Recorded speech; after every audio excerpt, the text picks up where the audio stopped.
You're 19. No tattoos, no rank, no protection. Just a kid who knows the wrong people. It starts small. A friend of your cousin takes you to a quiet izakaya in Kabukicho. You sit in a corner, silent. Men in dark suits drink whiskey, barely glancing your way. One finally asks if you need money. Of course you do. Your first job is boring. Stand outside a pachinko parlor, memorize faces, text descriptions, deliver plain envelopes. You bow deeply to everyone. You are not family. You are not trusted. You are useful. At the end of the week, they hand you 40,000 yen in cash. No receipt, no contract.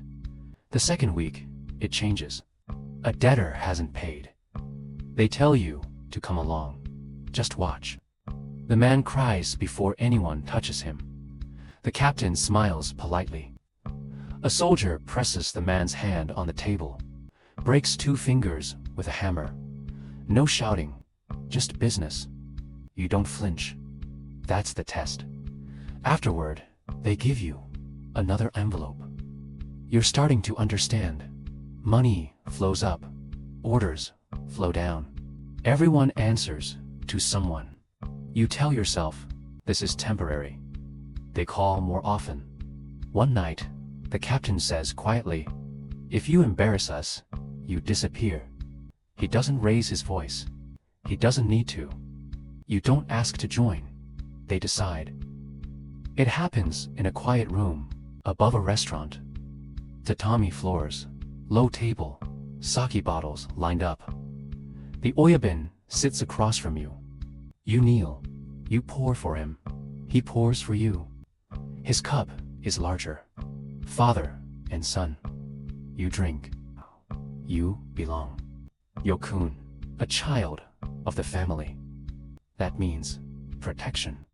It also means obligation. Your phone never stops ringing. Debt collections, security at hostess clubs, escorting businessmen, standing silently behind seniors. You wear tailored dark suits now. You look legitimate. That's the point. Money improves minus 200,000 yen some weeks. You move into a better apartment. You start taking taxis. Violence becomes routine. A construction company refuses to renew its security agreement. You visit after hours. Calm conversation about accidents, broken windows, injured workers, fires. The owner understands. When they don't, you make an example. You learn to keep your voice calm while someone begs. Fear spreads faster when it's quiet. Tattoos start after the first year. Back piece, first dragons and waves. Long sleeves, always in public. Police begin recognizing your face. Anti-gang laws tighten. Businesses hang no Yakuza signs, but they still pay because rivals are watching. You're earning respect. You're also earning enemies. Once you drink from that cup, you don't get to put it down. You're 28. Men now stand behind you. 10 to 15 soldiers report to you. You handle collections in your district. Nightclubs, real estate brokers, logistics companies that move cash quietly. Money flows through your hands first. You take your cut, then send the rest up. Short numbers become your problem. Every Monday you meet your crew in a private room. You don't raise your voice. They study your face. One mistake from them is your mistake. A soldier skims 300,000 yen. You call him in alone. He kneels and apologizes. You place a knife on the table. He wraps his finger and brings the blade down. You don't look away. Discipline without chaos. That's leadership. Your lifestyle improves. High-rise apartment, imported car. Expensive watch. Hostesses greet you by name. But you never relax. Younger soldiers whisper when you enter. Ambition lives in every room. Promotion only comes when someone above falls. Police financial units visit businesses more often. The old ways are getting harder. You attend more strategy meetings. For the first time, you understand you're not building power. You're managing risk, and risk never disappears. You're 35. You don't collect money anymore. You move it. 3 captains and nearly 50 men answer to you. Every dispute in your territory reaches your desk first. If crews argue, you settle it. If rivals test the boundary, you respond. Meetings happen in quiet tea houses with no cameras. You both smile. You both bow. Tea is poured. The conversation is polite. The message is not. A nightclub owner switched alliances. You explain how confusion leads to accidents that attract police. The rival understands. By the end, the nightclub is yours again. No gunfire, just pressure in the right place. Your income is steady, real money. Investments in restaurants and construction, everything under clean names. But Japan is changing. Anti-gang laws expand. Banks freeze accounts. Landlords refuse leases. The old image is dying. You feel it. Information leaks inside your own group. Someone is talking. You sleep less. You're close enough to power to see how fragile it is, and far enough from the street to know you'll be blamed first. You're 42. You no longer attend street work. You attend strategy meetings. You sit one seat to the right of the Oyabun. Captains report to lieutenants. Lieutenants report to you. You filter problems before they reach the boss. If profits drop, you fix it. If police pressure rises, you redirect. If factions clash, you settle it quietly. Your phone is encrypted. Your movements are unpredictable. You change cars weekly. Money is substantial now, millions flowing through layered companies. You rarely see cash. You see spreadsheets.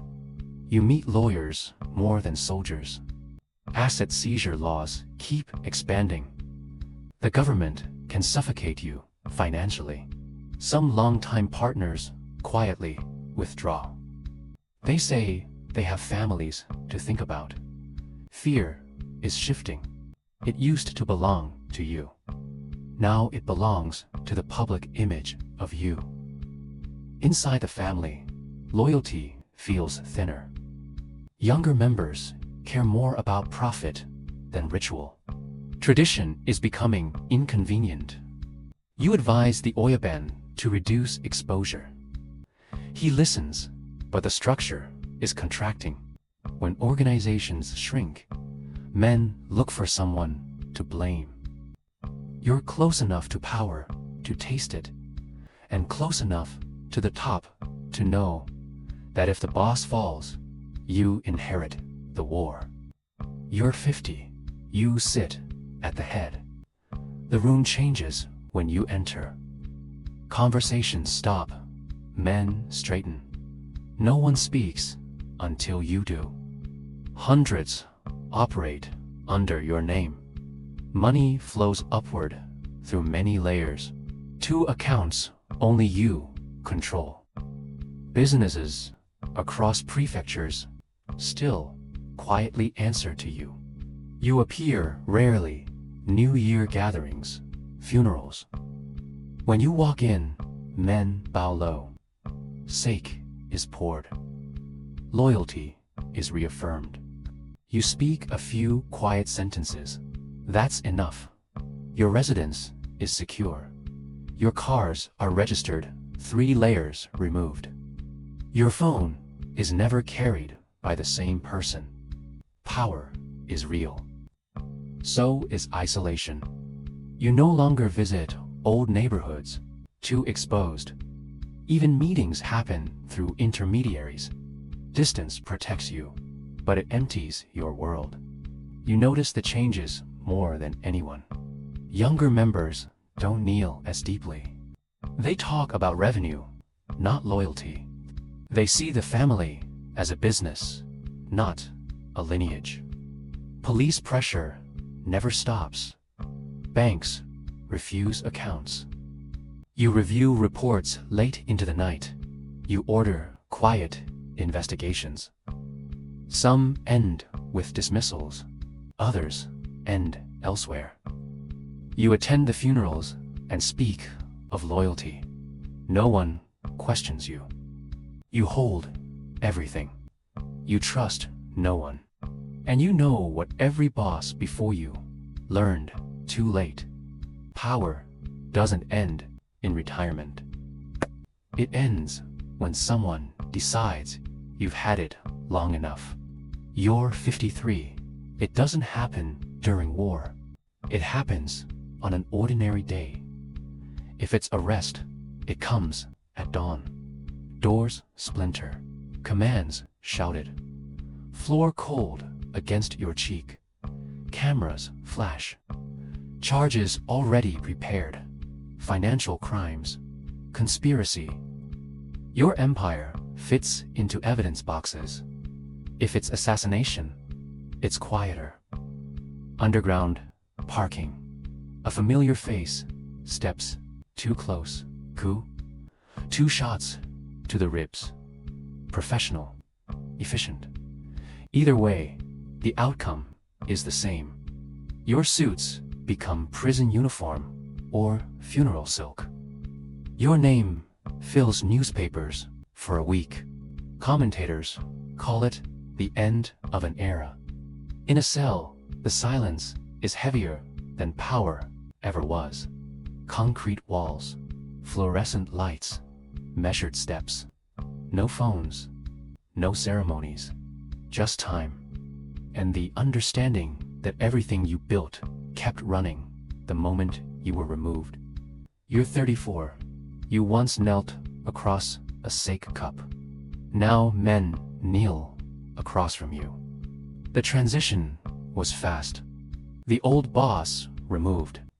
Structure unstable. You stepped forward before hesitation spread.